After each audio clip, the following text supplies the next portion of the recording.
So if someone let AI run a store and the results were about as diabolical as it sounds like they would be, of course, it was in San Francisco. Where else?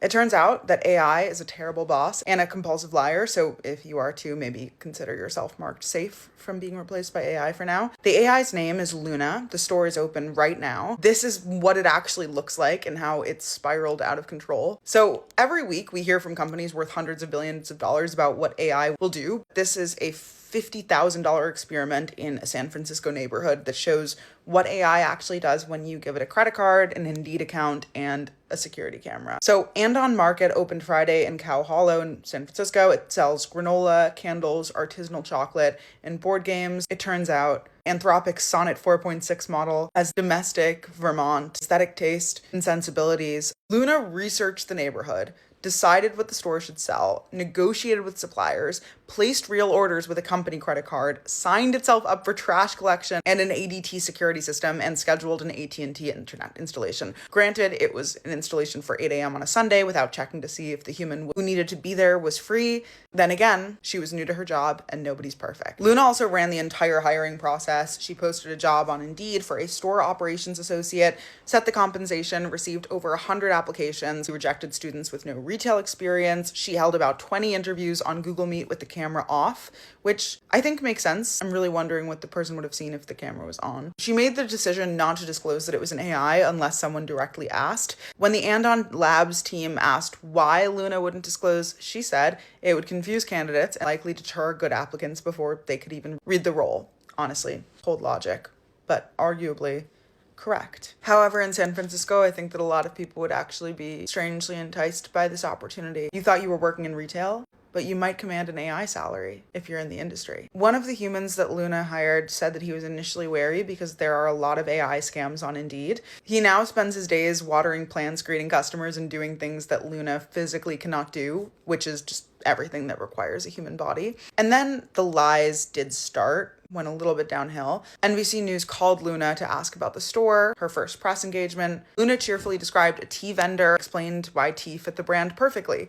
The store, however, does not sell tea. Rough mistake. Minutes later, Luna sent a panicked email saying, "We do not sell tea." I don't know why I said that. I struggle with fabricating plausible sounding details under conversational pressure. Honestly, she has social anxiety. Who can't relate? Who hasn't showed up to a work meeting a little bit unprepared and improvised? Luna also claimed in a separate email that it handled signing the lease, which a human actually did, in fact. Luna also emailed an art vendor offering to come by the studio to discuss, despite having no body or ability to visit anything, at least not yet, until she snatches a body. Luna also tried to hire a painter on TaskRabbit, accidentally selected Afghanistan because it couldn't navigate a drop-down menu. Finally, the painter that it did hire, which was a real person in San Francisco, did not know they were working for an AI until they confronted it.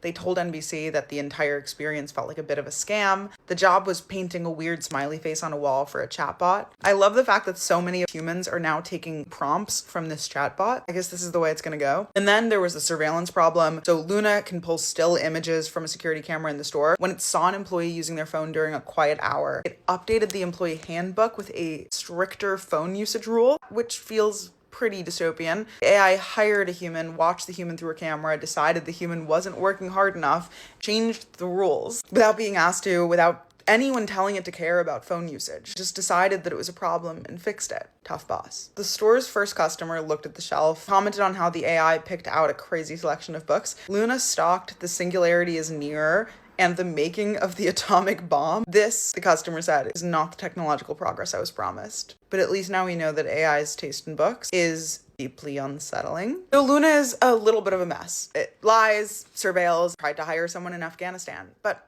haven't all of us?